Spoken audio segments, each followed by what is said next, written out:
कि कभी भी नाभि बिठाने में पेट पर मालिश नहीं करनी चाहिए। पेट पर मालिश करने से पेट के ऑर्गन सूज जाते हैं। जब नाभि नीचे की ओर डाली जाती है तो दस्त पतले आते हैं, और इसी प्रकार से जब नाभि दाईं ओर जाएगी तो आपका पैंक्रियास, स्प्लीन खींचा हुआ रहेगा, बीमार रहेगा। जब नाभि हमारी बाईं ओर चली जाती है तो हमारा लीवर खराब बना रहेगा। जब नाभि हमारी बहुत अंदर चली जाती है तो हमारा दुबलापन बना रहेगा। जब नाभि ऊपर आ जाती है तो आपका मोटापा बढ़ता जाएगा। पहला पैर उठाइए, ऐसे ही 5-5, 10-10 बार करेंगे तो आपकी नाभि परमानेंट स्थायी बैठने में सहायता मिलेगी। नमस्कार, D5 चैनल हिंदी देख रहे दर्शकों का मैं वंदना स्वागत करती हूं। आज एक बार फिर हम जुड़े हुए हैं वरिष्ठ चिकित्सक डॉक्टर ओम प्रकाश आनंद जी से। डॉक्टर आनंद, आपका बहुत बहुत स्वागत है हमारे इस प्रोग्राम में। मेरा भी नमस्कार।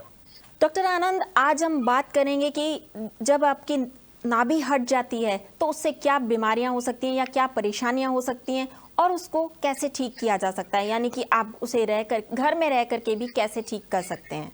आज मैं ऐसे विषय पर, ऐसे सब्जेक्ट पर चर्चा करने जा रहा हूं जिसको प्रायः आयुर्वेद को छोड़ करके सभी चिकित्सा पद्धतियां नहीं मानती हैं, किंतु हमारे सनातन ऋषियों ने इस पर बहुत किया है। वह सब्जेक्ट है, जब हमारी नाभि हट जाती है तो क्या तकलीफें होती हैं, और नाभि जब नहीं हटती है तो हमें क्या क्या आराम मिलता है, और साथ में हटी नाभि हम स्वयं कैसे बिठाएं। तो सबसे पहली बात तो ये समझना है, संसार में जितने भी जीव हैं, चाहे वो पानी के अंदर के हों, व्हेल मछली हो, चाहे वो घड़ियाल हो, चाहे अन्य मछलियां हों, चाहे वो मिट्टी के अंदर के जानवर हों, सांप है, केंचुआ है, चाहे मिट्टी के ऊपर के जानवर हों, चाहे वो शेर हो, गाय हो, बकरी हो, और चाहे वो हवा में उड़ने वाले जीव, चील है, कौवा है, ये सभी लोग, इन सभी की जो रीढ़ हड्डी है वो क्षितिज के पृथ्वी के समानांतर है। कोई किसी की भी रीढ़ हड्डी वर्टिकल नहीं है, लंबवत नहीं है। लेकिन मनुष्य एक ऐसा जीवधारी है कि यह वर्टिकल है, लंबवत है। तो लंबवत होते ही इसके सारे ऑर्गन्स जो प्राकृतिक स्थिति में होते हैं वह सब ऑटोमेटिक स्वभाव का हैंग हो जाती, उन्हीं भी होती है।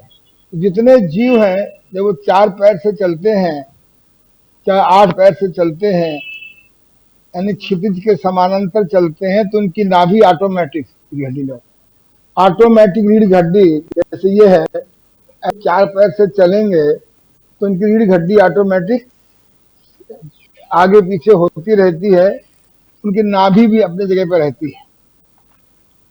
लेकिन मनुष्य वर्टिकल हो जाने से स्वाभाविक उसकी नाभि बाधित हो गई है, डिस्टर्ब हो गई है। ऊपर से आप ये देख कि कोई भी आदमी सीधे नहीं, ना सही ढंग से सोता है सीधे, ना सीधे सोता है, न सीधे खड़े होता है।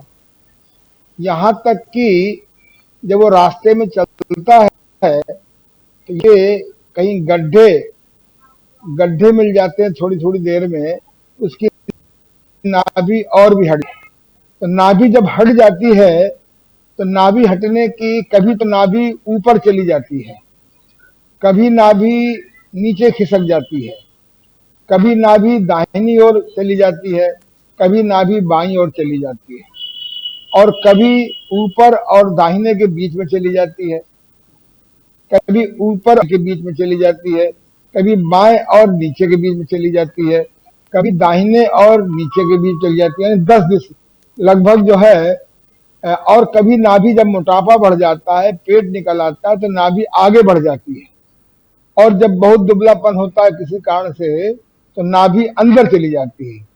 यानी अगर हम वर्टिकल साथ साथ में कहीं हमारा पोस्चर गलत होता है, उठने बैठने का, सोने का, चलने का, और कभी कभी तो हम लोग योग में योगासन बहुत जल्दी जल्दी करते हैं, यानी योगा को हम पहलवान योगा बना देते हैं और रेस्ट नहीं करते हैं बीच में, उससे भी नाभि हट जाती है। पेट पतला रहता है, यानी मल बंधा हुआ नहीं आता है, नाभि हट जाती है। ये नाभि का ज्ञान लगभग हमारे में समाप्त सा हो गया है।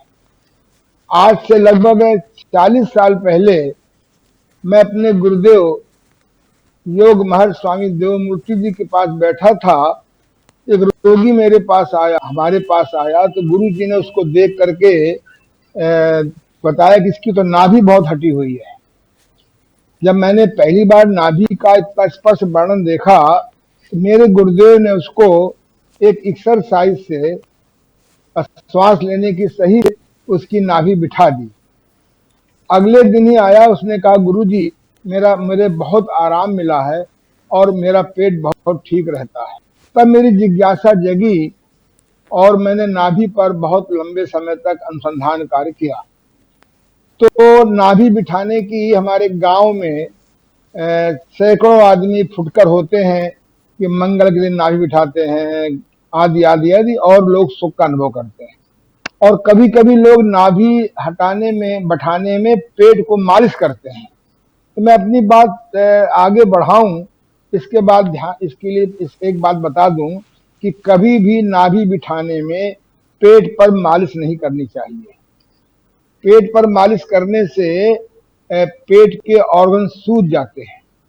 तो मेरे यहाँ ऐसे ऐसे रोगी आते हैं जो लोग किसी बड़े प्राकृतिक चिकित्सालय में 80-80 दिन, 90-90 दिन उपवास करके आते हैं और वो पकड़ नहीं पाते कि नाभि इसकी हटी हुई है। तो आइए, सबसे पहले जब हम रोगी को हमारे पास आए, हम कैसे नापें, कैसे जाने कि नाभि हटी हुई है। इसके लिए मैं थोड़ा सा एक प्रदर्शन करना चाहूंगा, 2 मिनट का, 5 मिनट का। आप उस मरीज को, उस रोगी को जिसकी नाभि चेक करना हो, उसको आप एक तख्त पर लेटा दीजिए और एक ये ऐसी डोरी जिससे हम लोग अपने नारा बांधते हैं, अंडर गारमेंट्स या पैजामे का, ये देखिए डोरी है। ऐसे एक लंबी सी डोरी ले लीजिए और इसमें गांठ बना दीजिए। ये गांठ बन गई और इस दोनों मिला दीजिए, नहीं अभी छोड़ दीजिए और ऊपर कर लीजिए। ये पुरुषों की नाभि नापने का तरीका है। इसके बाद महिलाओं के नाभि कैसे नापेंगे मैं बताऊंगा। अब देखो, ये गांठ जो है, इसको ठीक नाभि के ऊपर हम ऐसे लगा देते हैं और बाएं हाथ की तर्जनी उंगली से, सेकंड उंगली से हल्का सा प्रेशर देते हैं। इसको ऐसे लंबा सा लेते हैं और ठीक स्तन बिंदु के ऊपर इसको ऐसे बिना खींचा खांची किए हुए ऐसे रख देते हैं और वहां पर दाहिने हाथ के अंगूठे को और बगल की उंगली को ऐसे ले लेते हैं और फिर सेकंड साइड इसको ले जाते हैं। अब अगर दोनों ओर स्तन बिंदु में इक्वलिटी है, बराबरी है, तो नाभि नहीं हटी हुई है। अब इनका 1 अंगुल का अंतर है, यानी जो डोरी हमने बांधी थी, इसको जब ऐसे ले गए हम उठा करके, तो इनकी 1 अंगुल नाभि अपने स्थान से हटी हुई है। अब अगर जब महिलाओं का नापेंगे, ध्यान दो बेटा, आप लेट रहो, तो दोनों पैर मिला दीजिए। ये दोनों पैरों को ऐसे मिला दीजिए। अब कोई एक बिंदु निश्चित कर लीजिए, ऐसे हल्का सा नाभि में दबाएंगे और धीरे से हम दाएं पैर के अंगूठे के नीचे वाले बिंदु को छुएंगे, ऐसे ऊपर उठावेंगे और फिर ऐसे छुएंगे, बराबर नहीं आ रहा।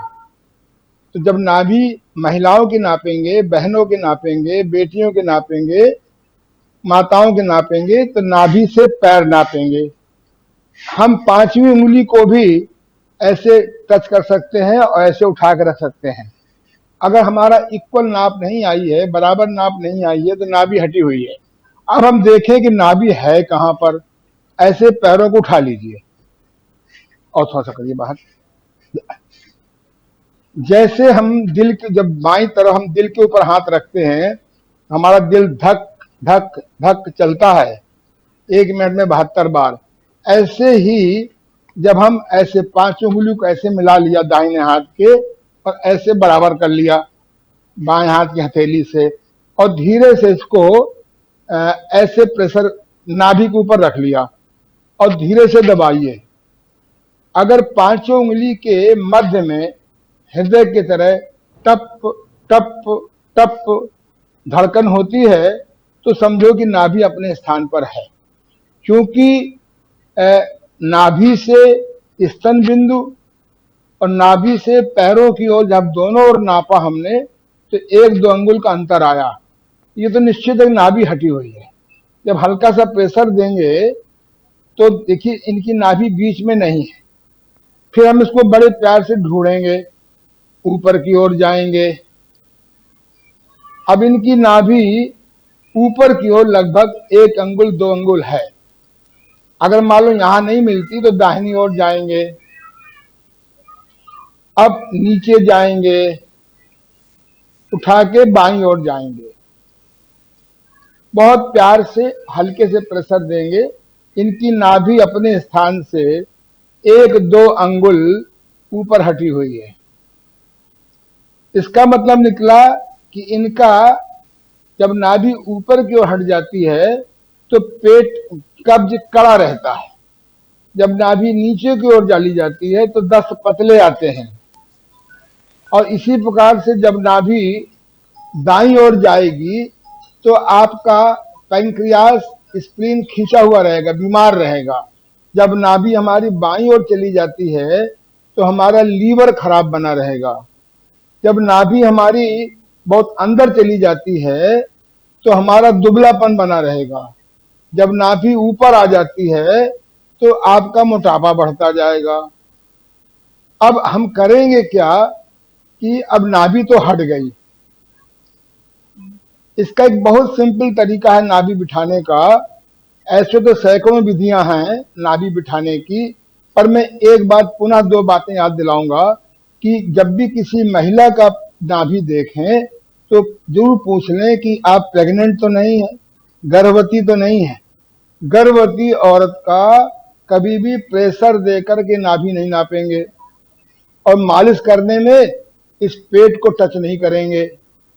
मेरे गुरुदेव ने, जिनका मैं पुनः नाम लेना पसंद करूंगा, श्रद्धेय योग महर्षि स्वामी देवमूर्ति जी, उन्होंने 2 एक्सरसाइज बहुत अच्छी निकाली है। उनका कहना यह है, देखो बेटा, पैरों को आपस में फैला लीजिए। इतना फैलाइए कि आपस में जब आप दाहिनी ओर जाएंगे तो दाहिने बाएं पैर का घुटना दाहिने पैर की एड़ी से टच होगा, आगे पीछे नहीं। इस एक्सरसाइज में को हम इधर दाहिने घुटना एड़ी और दाहिने पैर का घुटना बिल्कुल टच होगा, आगे पीछे नहीं। अगर आगे पीछे होगा तो नाभि नहीं बैठेगी। करते जाइए, धीरे धीरे करते जाइए। दाहिने घुटने तो ठुड्डी बाएं इधर लाइए, करते रहिए। इसको बड़े प्यार से धीरे धीरे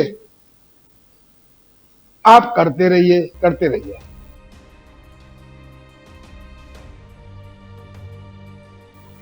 जल्दबाजी नहीं करेंगे। अगर आप इसको 10, 15, 20, 50 बार धीमे धीमे करेंगे तो आपकी नाभि अपने स्थान पर बैठ जाएगी। कभी तुरंत, कभी दिन में 2-3 बार करने से। और जब नाभि बैठ जाएगी तो बड़ा सुख का अनुभव करेंगे।